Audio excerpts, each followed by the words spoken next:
Golden State Media Concepts Sci-Fi Podcast. Together we dive into the world of sci-fi and science fiction. From episodes of Star Trek, Star Wars, to The Walking Dead, Resident Evil, all the hot new science fiction movies from the back doors of Marvel or DC. The Golden State Media Concepts Sci-Fi Podcast. You'll never look at science fiction the same way again.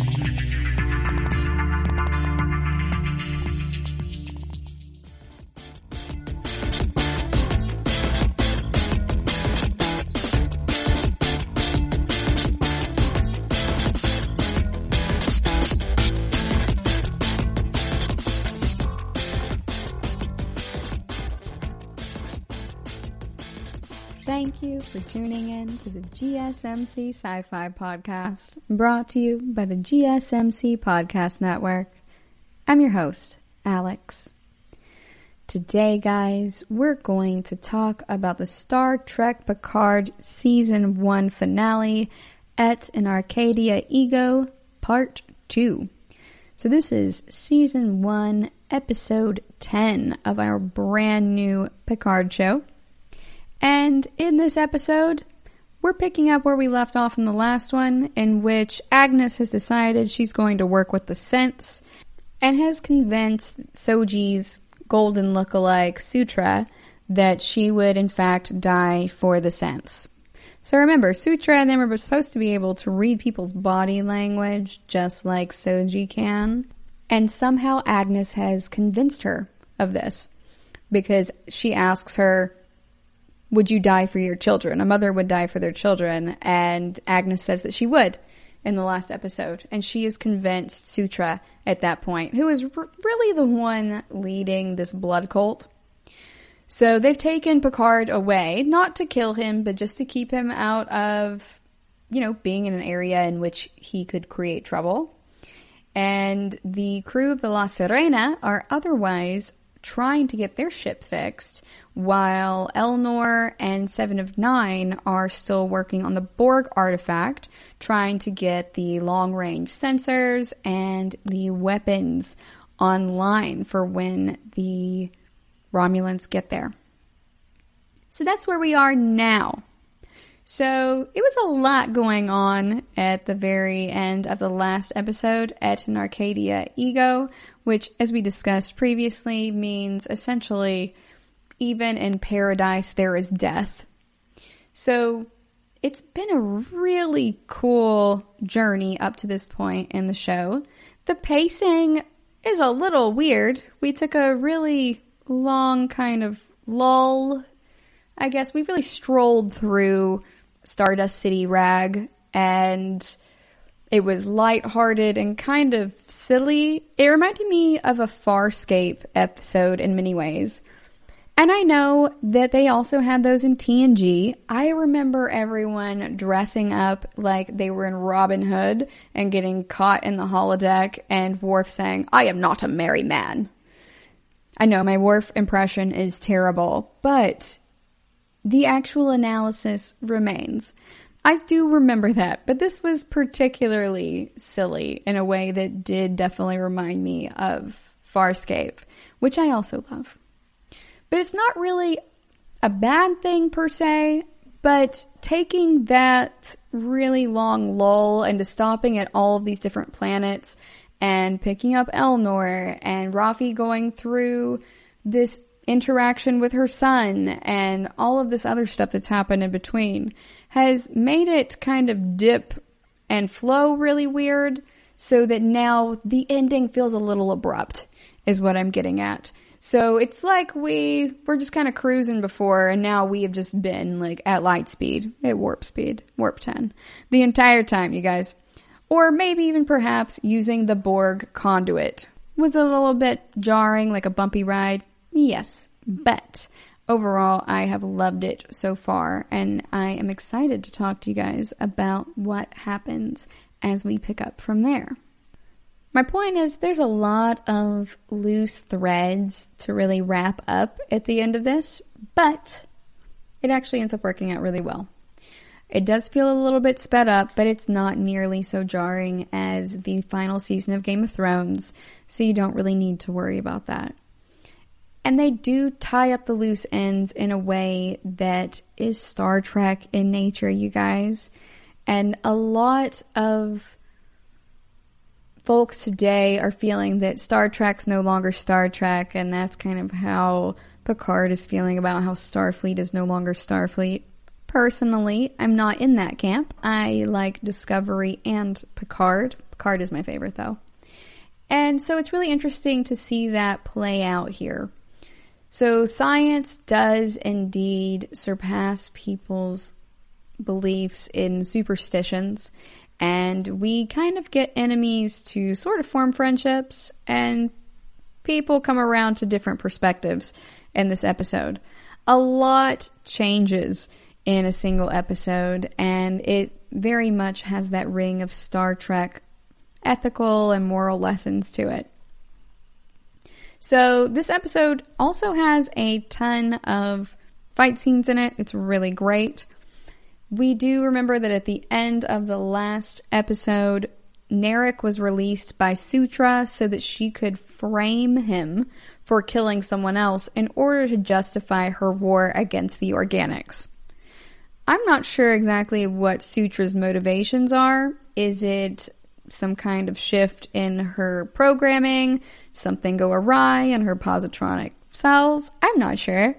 But Sutra is bloodthirsty, whereas the rest of them, a lot of them seem almost dumb, like they're very naive.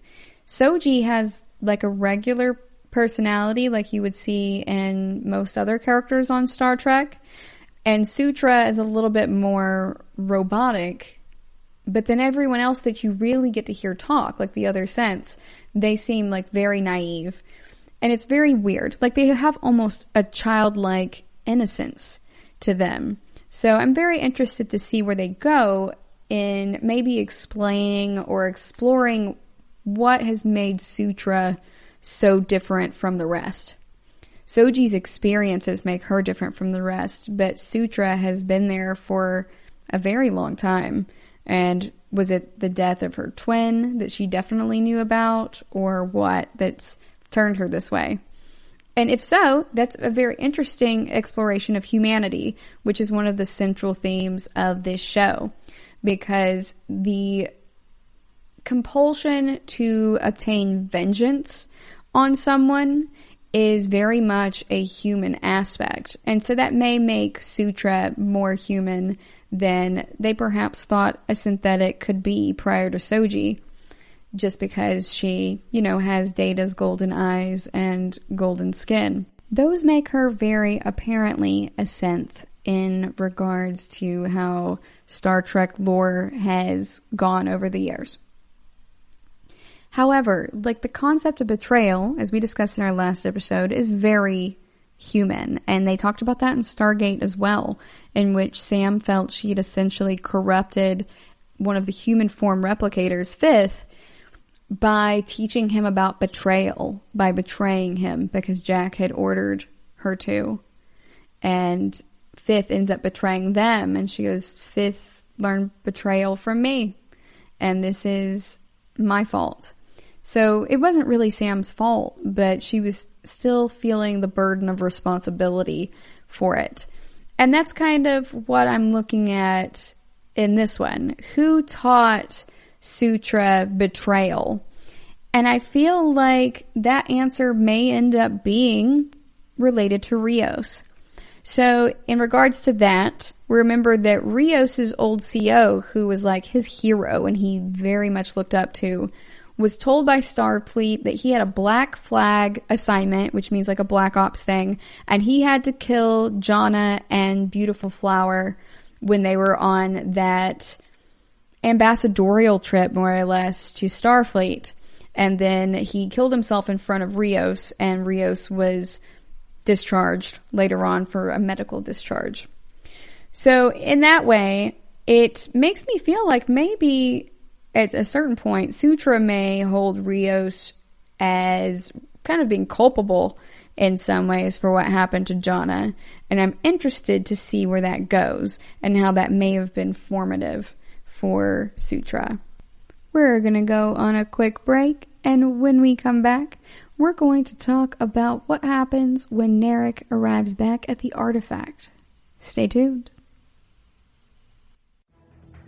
Want to find out what movies to go see? Then check out the GSMC Movie Podcast. It's your ticket to the latest movies, whether it's a new blockbuster event, romantic, comedy, or action flick. This show has got it all covered. They talk some what to go see now, don't bother, what's hot on Netflix, and everything in between. That's GSMCpodcast.com/movie-podcast. When it's all about the movies, it has to be this new show. Don't forget to like them on Facebook and follow them on Twitter. Visit GSMCpodcast.com for more info.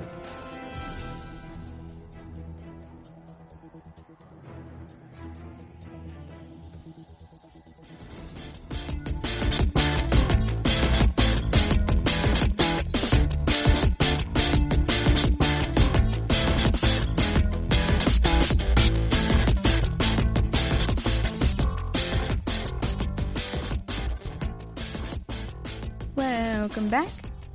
Before the break, we were talking about the relationship between Jana, Sutra, and Captain Rios, as well as what that may mean regarding Sutra's capacity for humanity as it relates to betrayal.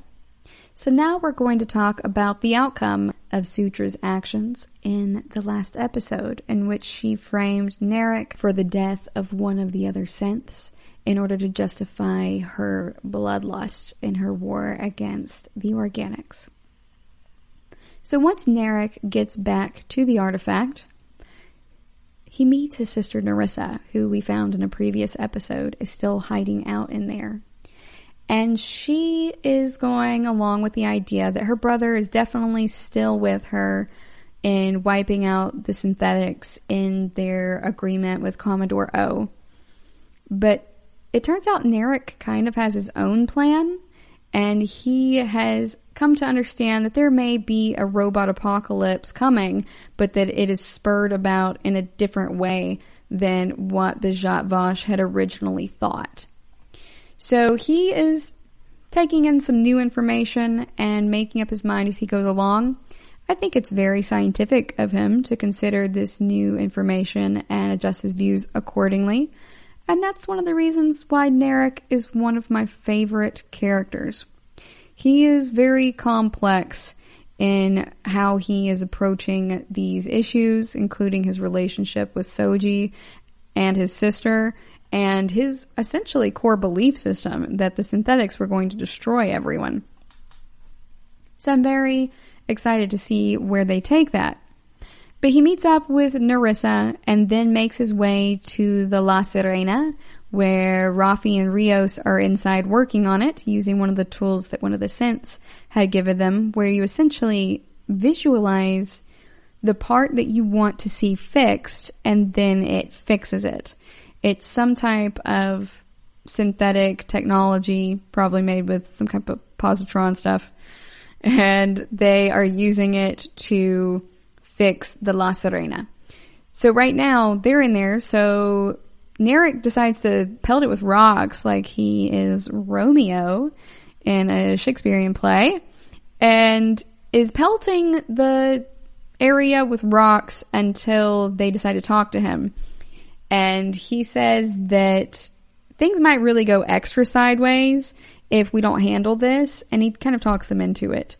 So Elnor still wants to kill him, just on principle, really, because Elnor is Kawat Malat and Narek is Zhat Vash.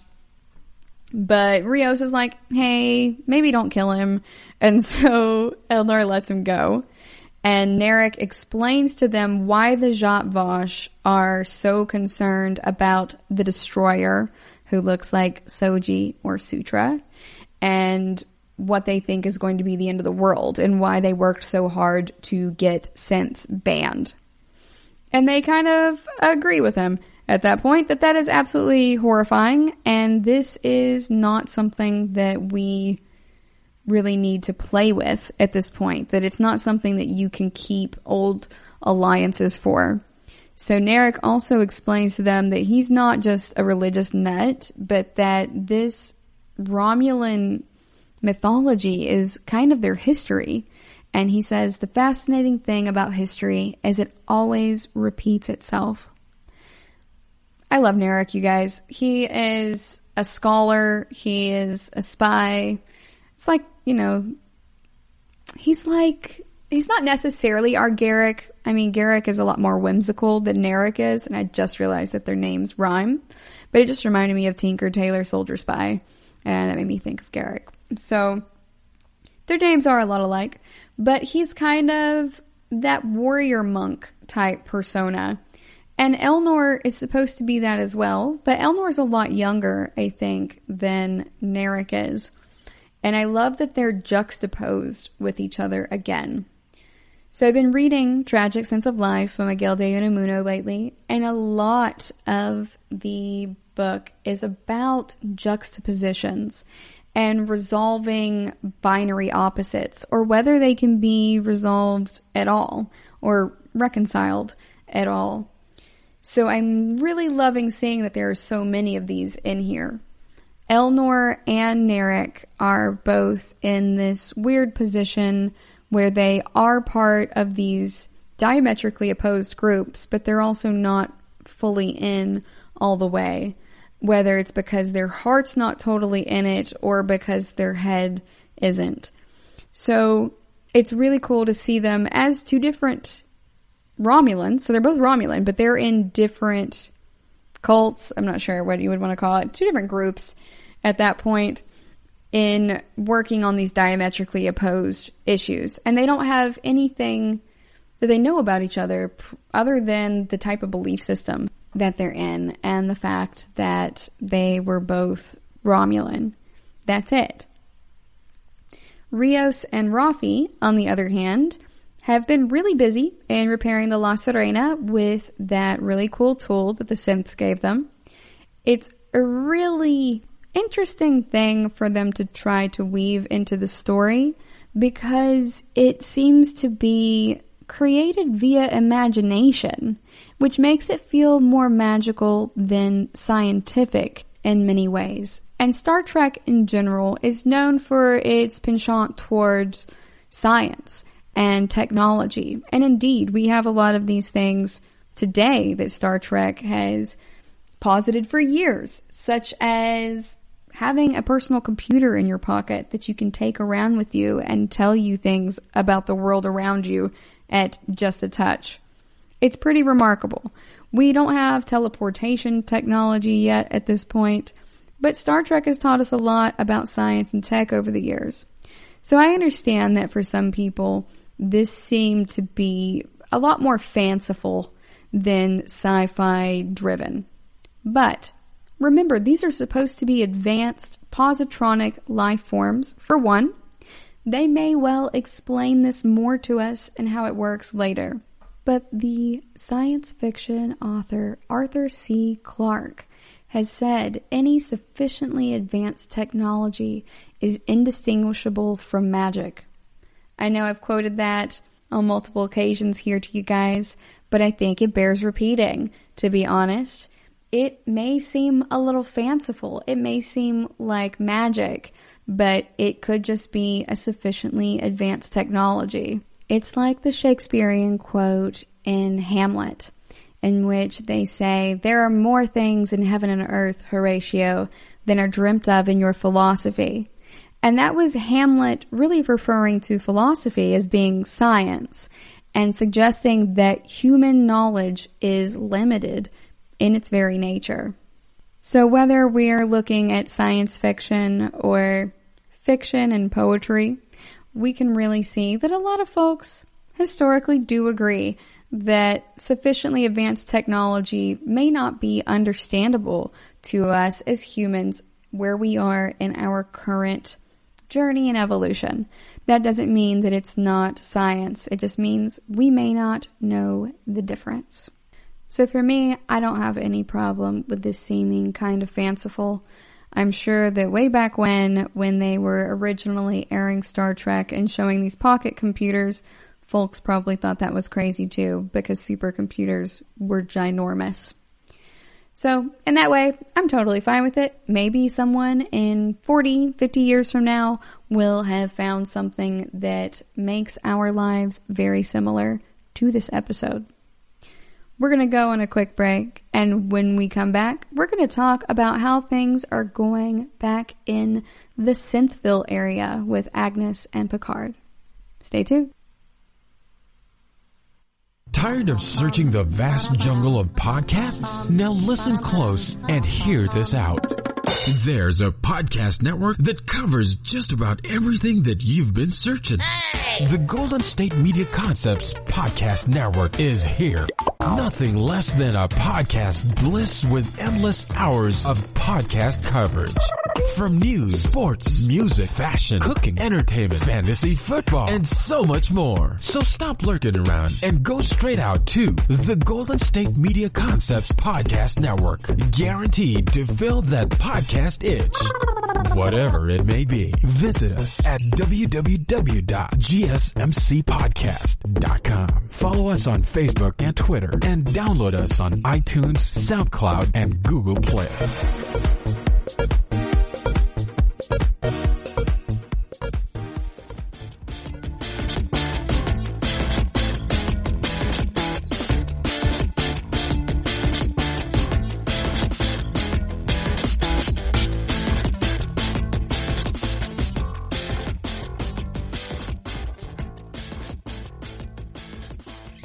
Welcome back.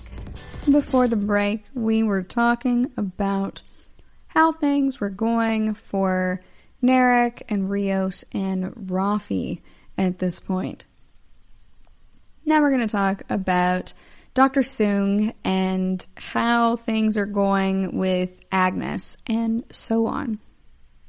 So Dr. Soong, the son of Dr. Noonien Soong, who had created Data, and looks exactly like Data, and is played by Brent Spiner, which I love. He is having a conversation with Agnes, and he had worked with Bruce Maddox before Agnes killed him, and so he had heard a lot about Agnes before, since she and Bruce had been both colleagues and lovers. So this is really the best of all outcomes and the best of all possible worlds for this young man. And so he's telling her that he's like really happy with her, proud of her for sacrificing herself for her synthetic children. But she looks a little weird. Something's going on with Agnes's face. And it turns out that she somehow snuck it past Sutra and them that she was lying about dying for the sense. Or rather, perhaps she was just choosing to interpret children in a different way in order to pass Sutra's test in that way. So, for example, Sutra had said to her, a mother would die for their children. Would you die for yours? And Agnes says yes. And Sutra is taking that to mean that means the sense, including Sutra and Soji and all of the rest.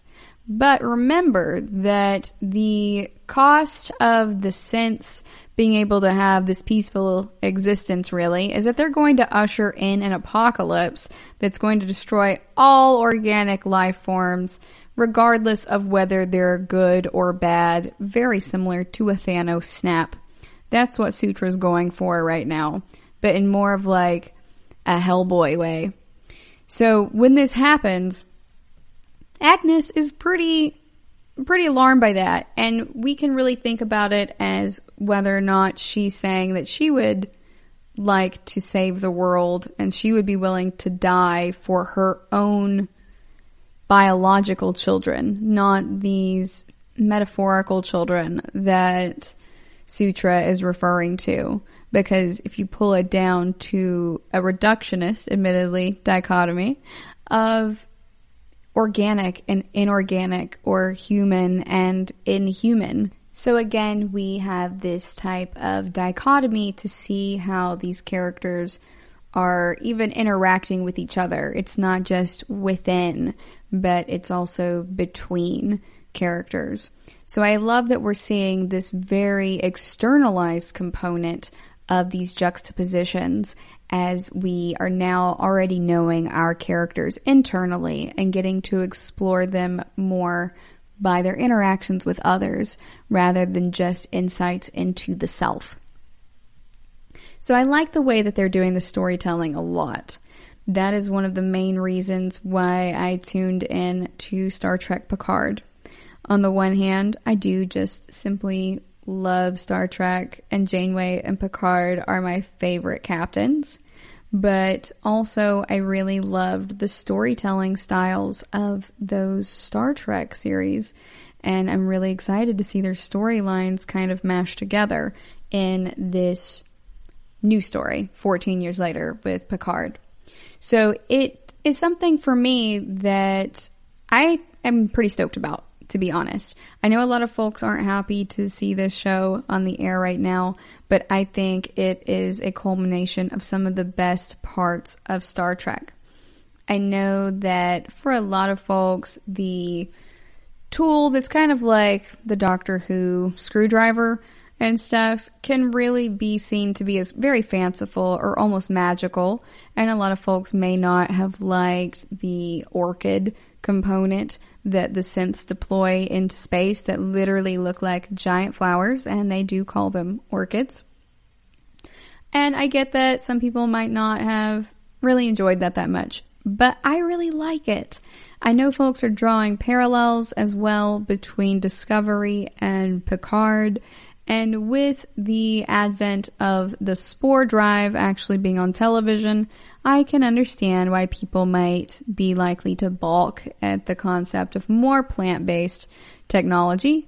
However, it's a totally different area, it's a totally different time, and a different group of life forms. These are totally synthetic life forms, and it makes sense because orchids are just clones of other orchids if you go buy them from stores. So it's a really great analogy, I think, in my opinion. And I think it stands on its own 2 feet, even if a lot of folks are upset that it has a lot in common in its Mandorla with these other types of Star Trek shows that maybe they don't like so much. I love them both, but I digress. We are at the point in the story in which these characters are trying to decide whether they're going to bring on an apocalypse for the synthetics. It would wipe out the organics. And so Romulan, human, etc., you are organic. So now you have been changed to being on these other sides. Kind of like how we are in Avengers, or Captain America, Civil War, rather, or how the lines are redrawn in Marvel Zombies. So it's no longer heroes versus villains. It's zombies versus non-zombies. I can't say zombies versus humans because, some of them are mutants, some of them are aliens. The list goes on. So we're just going to say humans versus non-humans at that point. But we mean anthropomorphic when we were talking about that. So it's kind of like that. And I like how it redraws those lines for us. So perhaps Narek is not so much on the same page anymore. Perhaps Agnes also isn't so much on the page that we thought that she was on. It's going sideways for everyone, and we're getting to the point where Admiral Clancy is about to find out that Commodore O is also not on the side that she was supposed to be on. And I love how this story is weaving this dense, intricate tapestry even in the background. At no point in this did I go, oh no, what happened? Why suddenly Commodore O's over here? They did a very seamless transition in minor scenes over the continuity of the season of showing us even those minor background details. And it was in precisely the right amount of detail. I was never like, why are they showing me this right now? But I also wasn't going, oh, this is so separate from everything else and feels different that I feel I have to keep this for later. It was just a really great rolling forth of a carpet, more or less. And I really enjoyed the storytelling aspect in that regard.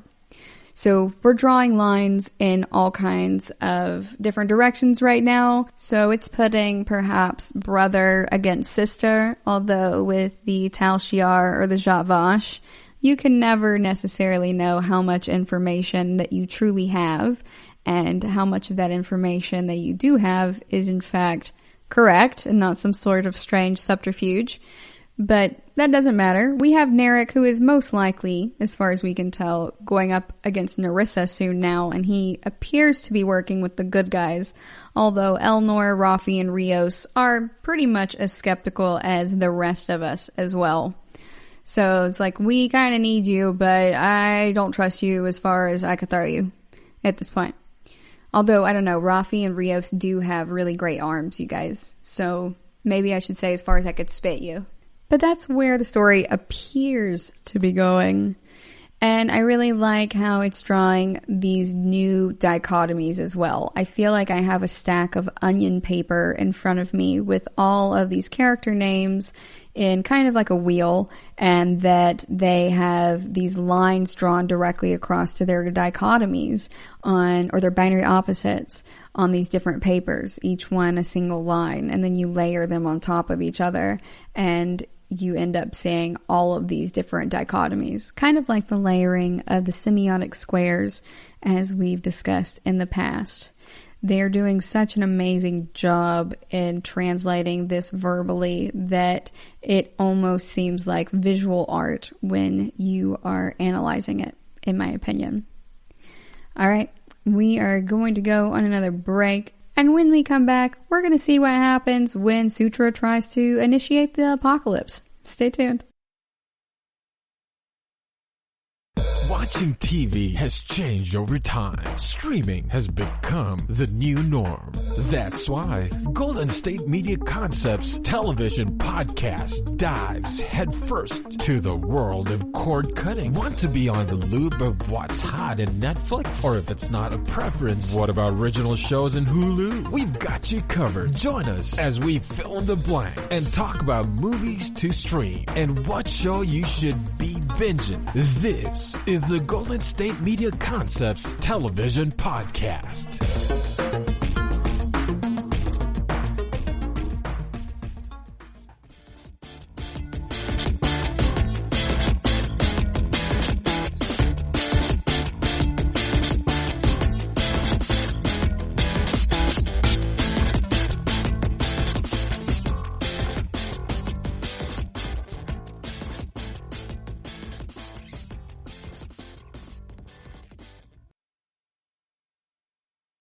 Welcome back. Before the break, we were talking about some juxtapositions between characters that help us shine a light on who they really are, particularly when they end up with more of these juxtapositions to other characters, like a layering of onion skin paper. So it's getting a lot more complex in our world building now. I feel before that we were essentially building like individual slides, and now that we can layer them all on top of each other, we can see the full picture. Maybe perhaps if you're more familiar with screen printing, how that works when you're having multiple colors. So in this episode, we're getting a lot more fleshed out with this, and Picard is learning how to interact with the Sense, and in particular, Soji. And he is trying to convince her that, hey, you know, if you can't think of a better way to do this, that is a failure of your imagination. You have an imagination, you know, use it. This is not necessarily the right thing to do. And he kind of talks her into destroying the beacon that's supposed to send the portal up to the sky, essentially to call forth these ancient scents that are going to destroy all of the organics at this point. But the portal goes ahead and kind of starts opening, and the Romulan fleet is also coming in from space at this point. However, at the last minute, a battalion of Federation starships comes in. So they have the extra orchids that Sutra had made, in addition to the ones that were present and not killed when the Borg cube and the La Sirena initially came to that planet. So they do deploy the Orchids, and the Orchids attack some of the Romulans, and then Starfleet comes in because Picard had called in the cavalry. So we have mentioned in the past several times about different shows as they relate to that concept of Lord of the Rings and Gandalf being there on the dawn of the third day. And, it's that Deus Ex Machina right there at the end. And it's okay. We're just gonna embrace it, you guys.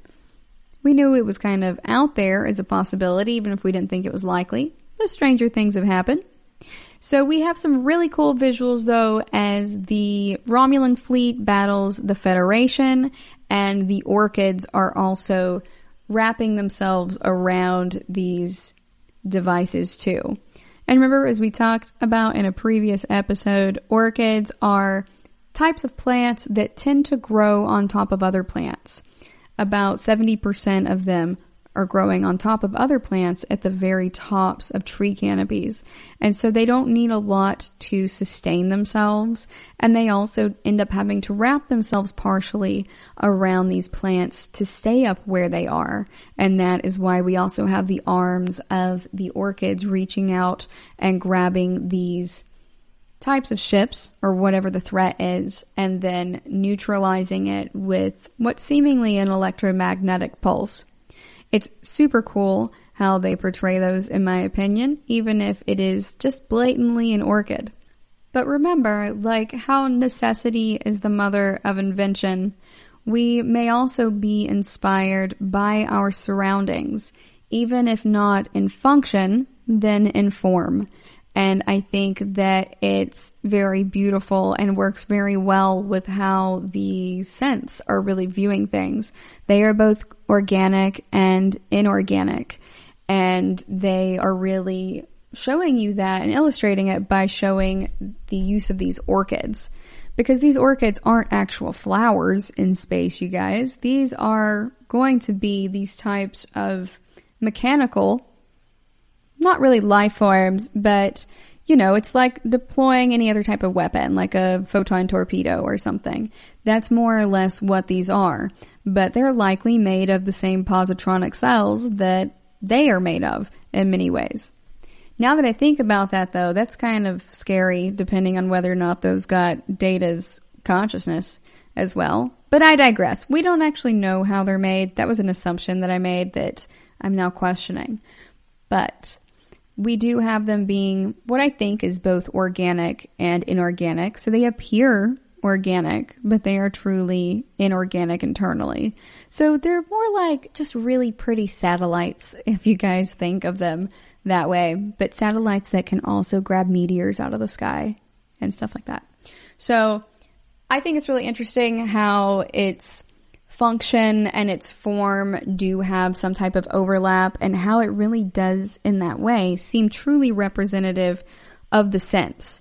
And I particularly love this because a lot of times when folks are portraying synthetic life forms in media, particularly in movies or TV shows, they tend to lean like really, really hard in the direction of like austerity and sterility and cleanliness.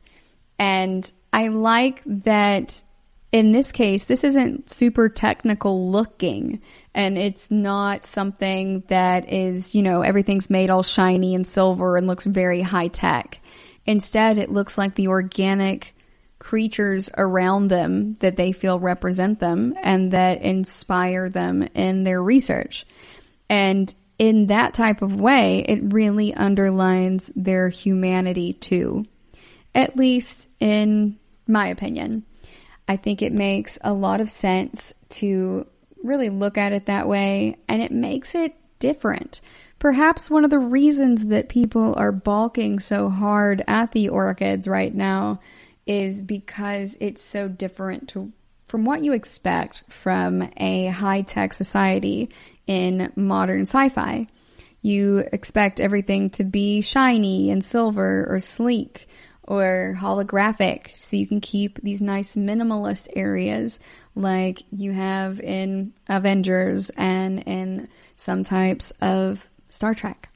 So that's really, I think what it comes down to is managing expectations.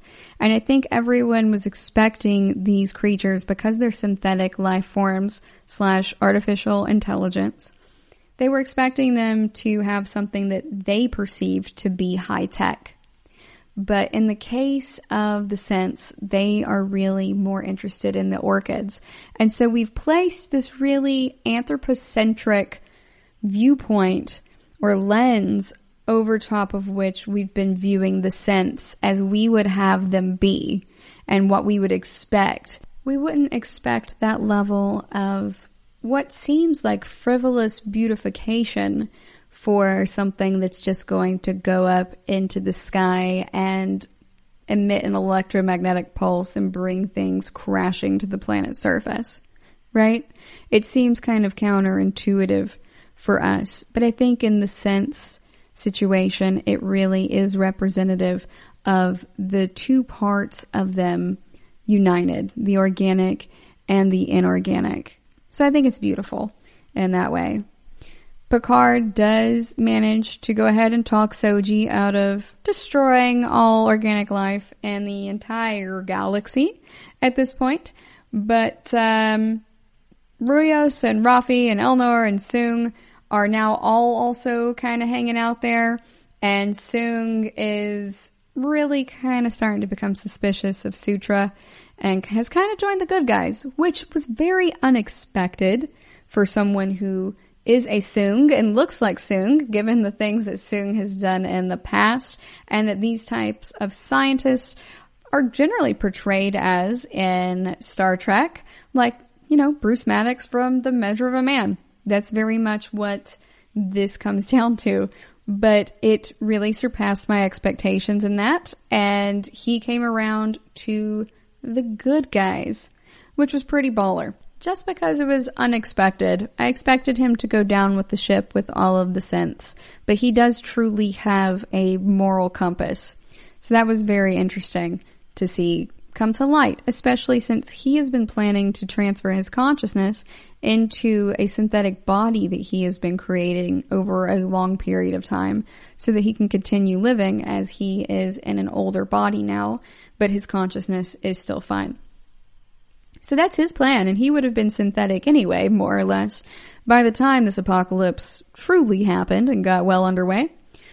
So in that way, he didn't really have a reason that he had to side with the organics or with Picard and the La Serena crew.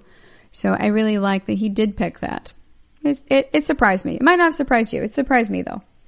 And then we also see Riker show up, and I loved seeing him command a starship. It is absolutely adorable, and he goes all hardcore Riker and gets to be all serious. So it's adorable. Really. I know he's serious and stuff, and like, I love seeing that too, but he's still Riker, and you know, Riker was mostly into all these different shenanigans and can't sit in a chair right, so it's just fun to see him be all serious at somebody. He's had serious moments before, but you get what I mean. He has such a position of authority at this point, and it's like seeing one of your friends that you got into shenanigans with in high school or something work at a really nice company and be a really serious person now, and you're like, oh wow, I remember this time that this thing happened, and you're like, I'm really proud of you, like, we've come a long way. It's just kind of a sense of familiarity and being really proud of your friend, but also remembering the journey thus far. It's like a weird heartwarming chuckle and also a sense of pride. All right, we're going to go on a quick break, and when we come back, we're going to see what happens when Soji and the others try to show Sutra how wrong she is.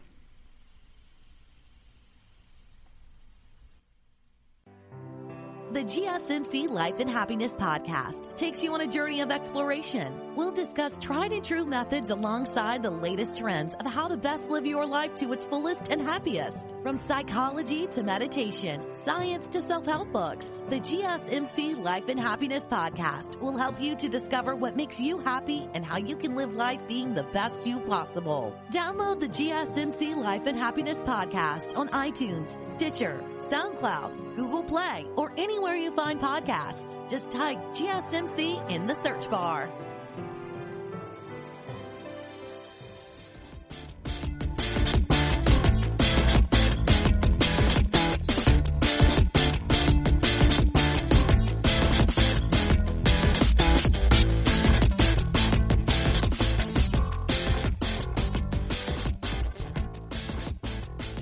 Welcome back.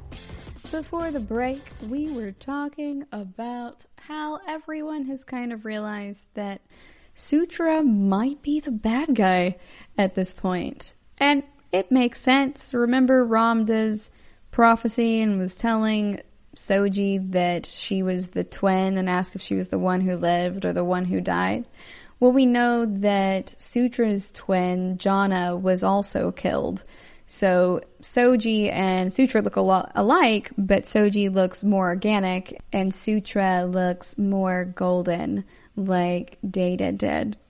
So it's really interesting to see that and see these parallels and how differently they've turned out.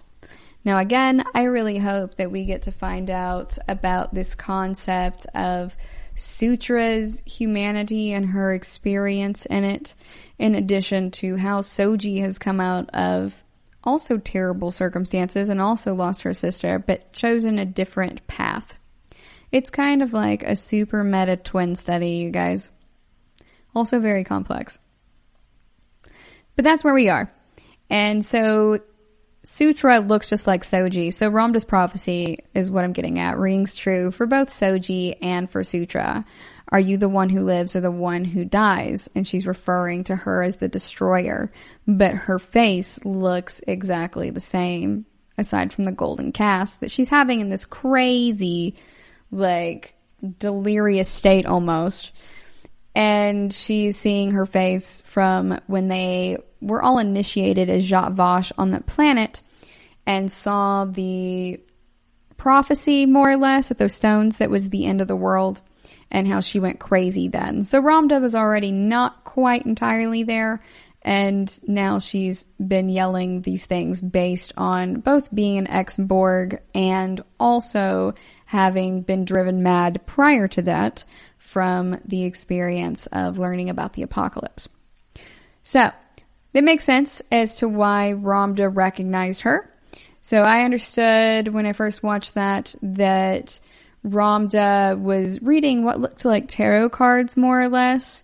And so I thought she was just doing tarot initially. And you're just like, oh no, this is the one who lives, because we already knew Daj was dead then. And I like how they've worked their way up to this, to us learning about Jana and then meeting Sutra and everything going sideways at that point. It was masterfully done, I do believe. I did not see those specific things knitting together as they went along, but it was not jarring when they came together.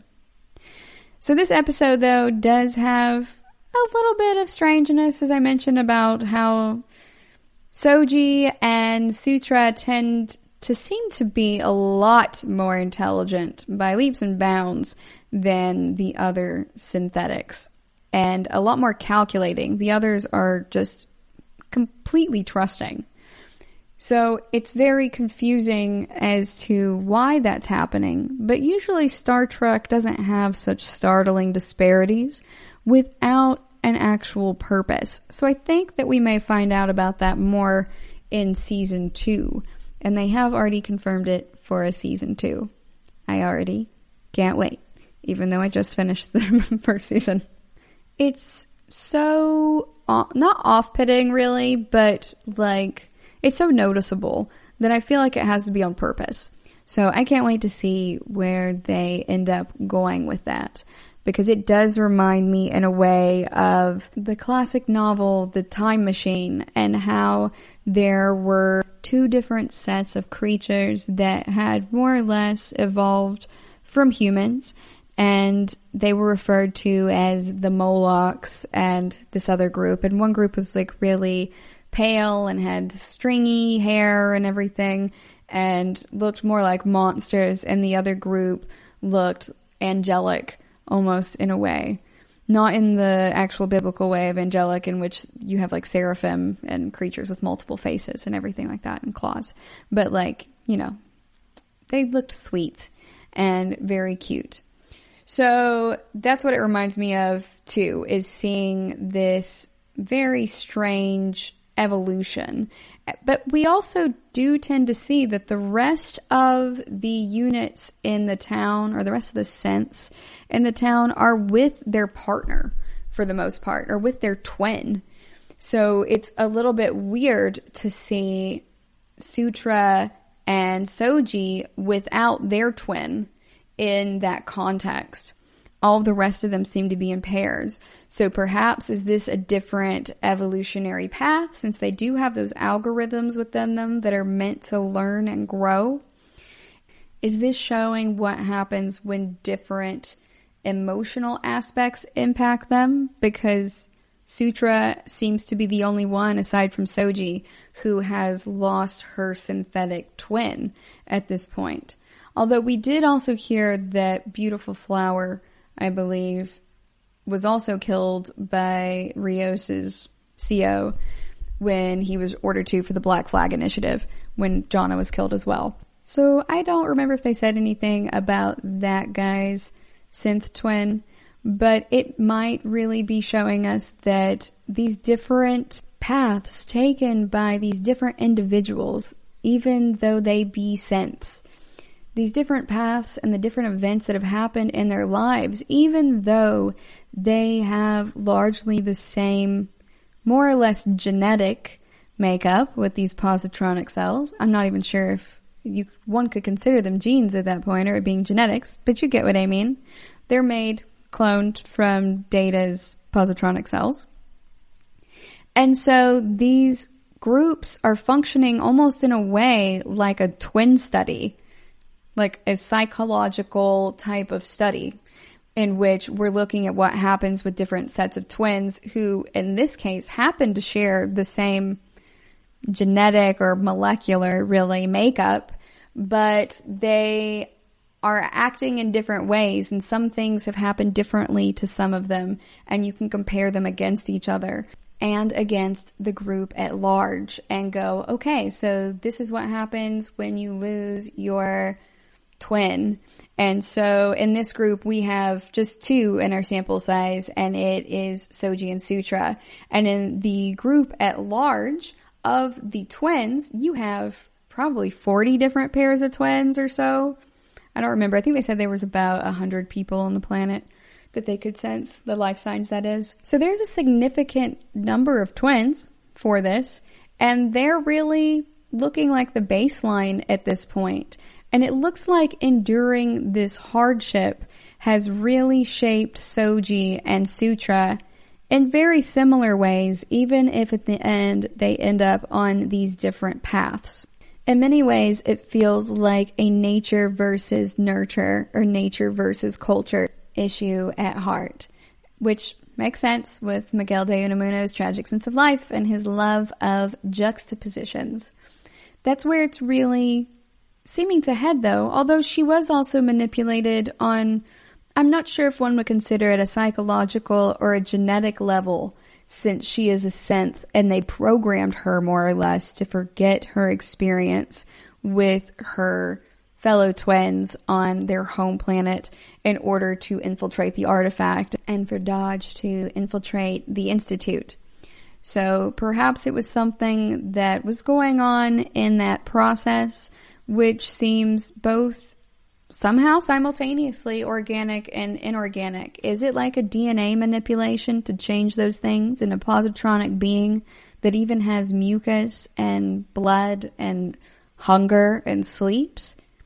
I don't know. Is it organic? Is it inorganic at that point? And that's one of the big questions that they're asking. So I like how they draw this intersection of where the different binary opposites tend to fall. Again, like on that onion paper, we have synthetic and organic right now, and we also have this new dichotomy of nature versus culture. And that's really telling us what shapes a human. What is that tragic sense of life? Knowing that we're all going to die one day. That is what it is. And always having that with us, and how that shapes our lives. And inversely, for these synths, how knowing that they're never going to die can really shape how they approach life. We're going to go on another break, and when we come back, we're going to wrap up this episode. Stay tuned.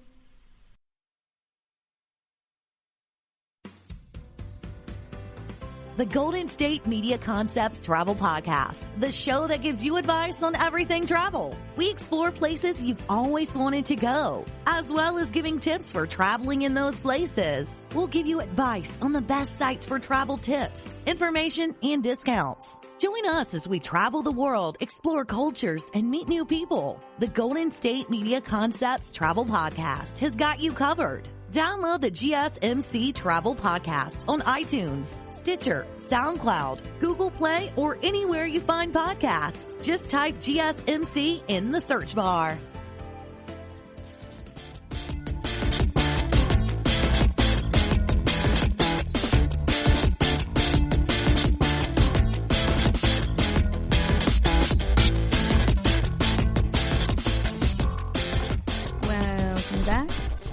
Before the break, we were talking about the juxtapositions between characters like Soji and Sutra, and how we can really layer them in many different ways to intersect problems between the same characters and between different ones as well.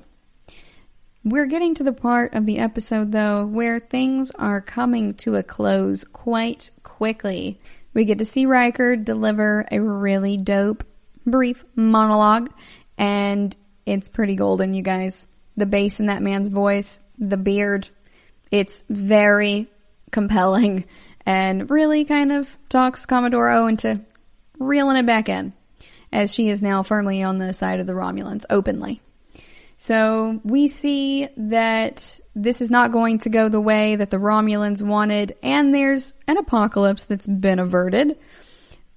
And the space portal kind of closes back up. It almost literally looks like a tear in space, like that one episode of the original series. And then again, when it happened in TNG, and people were like, has this ever happened on record before? And they just say no. There's a lot of internet theories as to whether that is because Kirk's messages or his captain's logs were really taken as being jokes, or whether when we first went out into space, everything was sideways for everyone all the time, that it was so overwhelming it came to the point of being mundane, and so it was just lost in the paperwork over the years. I love both of those options, actually. They're both great headcanons. Anyway, it looks like almost a tear in space, and it reminded me of Hellboy or a Marvel movie in many ways. Not in a bad way, mind you, but it was a similar type concept. It felt more Lovecraftian than technological, really. So we're dealing with these synths, and we expect them to be more technological because of how sci-fi does tend in general as a genre to portray synthetic life forms, the things that they create, the things that they're interested, how they look, why they choose to look and act certain ways. It's usually pretty cut and dry for the most part. So when they decided to go this direction with these synths and explore humanity versus inhumanity, or synthetic versus organic and such, and they went with the orchids, I think it's a really interesting choice that instead of making the ancient synths look necessarily super synthetic in a way, they really went almost the horror route with this. It seems like we are dodging a bullet by closing up that portal that is so big that you're almost dodging a cannonball or something at the time. It's really bad. It's essentially going to punch a hole through space is what we are seeing happen. And we're very fortunate to get it shut down in time. It reminded me in some ways of the never-ending story and that fight kind of against the nothing. It also reminded me of a bunch of different sci-fi and fantasy I've seen over the years. Hellboy, different Marvel stories over the years. Buffy the Vampire Slayer with that portal. It was just an unholy herald of things to come forth that we're not really ready to deal with. And anyway, I don't think that the organics were ready to deal with them. Certainly not. But I'm not even sure that the synthetics who were calling them forth would have been able to really control them.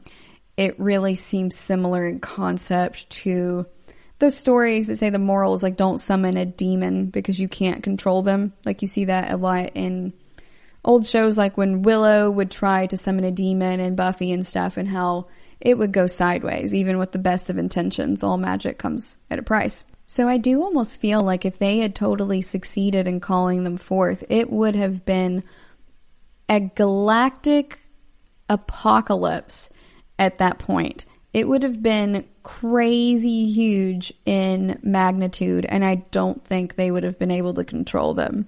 Sutra was acting as though she totally believed that they were completely not innocent, but benevolent towards all synths. But they were considering organics to be inferior life forms, and that's why they had left that prophecy/promise that they would come back and slaughter all of the organics if synths in the future ever needed them. So that is an issue of not necessarily synthetic and organic, although it may also be, but also an issue of superiority and inferiority. What if the synths that we have now aren't measuring up to what they believe that synths should be? What if in some ways they are too organic at this point and they're not down for the singularity? You don't know which way it could go. Perhaps they'll look at Soji and be like, no, way too far. You are too kind and you actually have emotions that sway you. And then they could also look at Sutra at the same time and go, your emotions are also too organic. They're too strong. And that's why you experience things like betrayal. That's why you have a sense of that. Both of y'all are too far from the middle on the organic, inorganic scale, but it's almost like there's a Z point. It's an X, Y, and a Z. So you have like the organic and the inorganic, and then you also have another axis of good versus evil, and that's kind of out where they are. So it's almost an inverse relationship at that point between Sutra and Soji. So their juxtapositions just continue building. I'm really excited to get to know more about the both of them in season 2, especially how they relate to each other. So after we do battle down the Romulans with the Orchids and the Federation and Riker's beard, then they decide they're going to go ahead and dip out because Admiral Clancy has sent the Federation there regarding Picard's request to initiate a first contact protocol, more or less, with the sense there. So everything seems like it's all hunky-dory, and then Picard's brain kind of explodes on the inside. He has like an aneurysm or whatever is specifically wrong with his brain, and he dies, and everyone is distraught. But it's Picard, you guys. And so remember that body that old Sung was wanting to use to put his consciousness in, that quantum simulator body? Well, they use that for Picard instead to save him. They upload his consciousness, or download his consciousness and then upload it into the thing. And he is fine. But he's in a quantum simulator for a little bit. That's kind of like a concept of heaven, but he's there with Data at this point. So it's like one of his dreams of Data from the first few episodes. But unlike the rest of the dreams we've seen, this really does appear to be Data. And he is really almost living on because of these neurons that are being used to create life with these other synthetics, those positronic neurons that they're using to create 2 synths each, these clones each time. So he's kind of living on forever because he is in everyone's memories. He's living on in their memories in a very literal way. And so Data is appearing to be conscious of this. Like, he seems to be sapient and very real, even if he's not truly tangible in this way. We know that Picard is certainly real in this scenario as well. So Picard and Data have a little chat, and they get to have a final goodbye that's really heartfelt and that they were robbed of in Star Trek Nemesis. And they get an expression of love from Data. And it's just like Soji said, that she knew that Data would have loved Picard, or that he did love Picard, despite her never having met him. And her still not entirely trusting Picard at that point. She was just like trying to suss him out, and she's like, no, he loved you. I can definitely tell. And it's very sweet. And Picard starts to kind of well up with emotion and is upset that he never told Data that he loved him. And Data says, knowing that you loved me forms a small but statistically significant part of my memories. So he's like, even though you didn't say it, I knew, and it was important to me, and just knowing was enough for all that time. It's so beautiful and so wholesomely masculine, you guys. I absolutely love this scene. It's very emotional in a way, but also it's not uncomfortable per se, because Picard is so stoic and Data is an android, and it's just comes down to 2 dudes standing there and going, hey, I love you, man. He's like, I know. And I think that that's absolutely adorable. It warmed my heart a lot, and I hope that it had some meaning for other people out there as well. It made me feel warm on the inside. It gave me joy. So it's a really nice moment, and Data is also asking Picard to let him die. So that is kind of sad and a little messed up, Data. Come on. That's kind of rude, but I get it. This might be his only opportunity to ask to die. And it's really interesting that he's asking to die, in my opinion. It feels very human to ask to die. And he's a synth. He could just live on forever, and he's always thought that, more or less. He's always known that. He doesn't have a natural lifespan. Neither does Soji or Sutra or any of the other ones. They don't have a natural lifespan. And so one of the concepts in Tragic Sense of Life is that knowing that something ends, like life, is what makes it precious. And Data outright says this to Picard. When he says he wants to die, he explains that he always wanted to be human, and that knowing that you're going to die is part of what makes something human. It's peace, love, friendship. These are precious because we know they cannot endure. And it's about how we value things that we know cannot endure. That's directly from Tragic Sense of Life, not in the specific quoting of it, but that's precisely what it's about. We care about where we came from because we care about where we're going when everything is over. We care about peace and friendships and maintaining those and finding love because they are temporary things. And so the most human act that Data can take or make at this point is to ask Picard to release him from immortality, more or less. It's really beautiful. I do wish we'd had more time with Data in this type of quantum simulator before we ended up losing him, more or less, or Picard cutting him loose.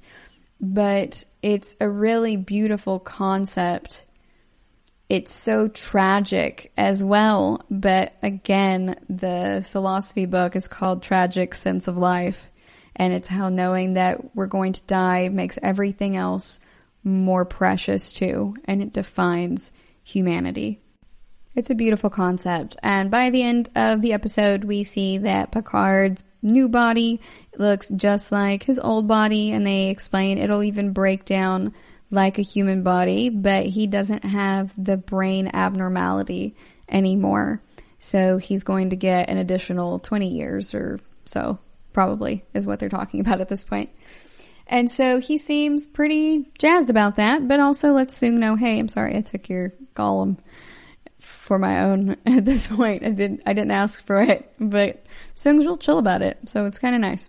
The final scenes let us know that everyone is back on the La Sirena.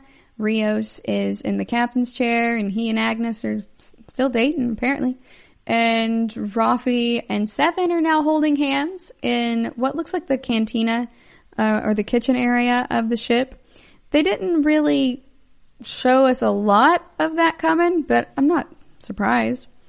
It did feel a little shoehorned for me, but y'all know I'm here for a gay relationship. And so if they want to take this and not just do it for Sweeps Week, like a lot of Star Trek LGBT scenes have been done over the years. There's an online database for it. You can go check it. But actually having this long-term LGBT relationship, I'm really here for it. I'm a big fan of it on Star Trek Discovery. And even if I feel like they maybe could have shown us a little bit more to foreshadow it a bit leading up to it, especially considering how much they gave us for even minor background characters before, then that could have been cool. I think it would have helped it develop better or flow better as a story. But overall, I'm here for the LGBT content, and I'm excited to see where they go with it. We also have Elnor, Seven of Nine, and Soji on board with the La Sirena. So apparently we have no further need of the Borg artifact / cube. That's the problem of, I guess, Riker to retrieve, or it's the problem of the sense, or they can just leave it there and not deal with it, I guess. But they're just like, okay, cool. We're heading out now, and we don't know where they're going, but it's nice to see them all aboard, and we hear Picard say, engage. We'll find out where they go next season. Thank you for tuning in to the GSMC Sci-Fi Podcast, brought to you by the GSMC Podcast Network. I'd like to ask that you please remember to subscribe to the show, and writing a nice review always really helps us. Also, if you can please follow us on Facebook, Twitter, and Instagram, I'd appreciate it. Thank you kindly, and have a good night. You've been listening to the Golden State Media Concepts Sci-Fi Podcast, part of the Golden State Media Concepts Podcast Network. You can find this show and others like it at www.gsmcpodcast.com. Download our podcast on iTunes, Stitcher, SoundCloud, and Google Play. Just type in GSMC to find all the shows from the Golden State Media Concepts Podcast Network, from movies to music, from sports to entertainment, and even weird news. You can also follow us on Twitter and on Facebook. Thank you, and we hope you have enjoyed today's program.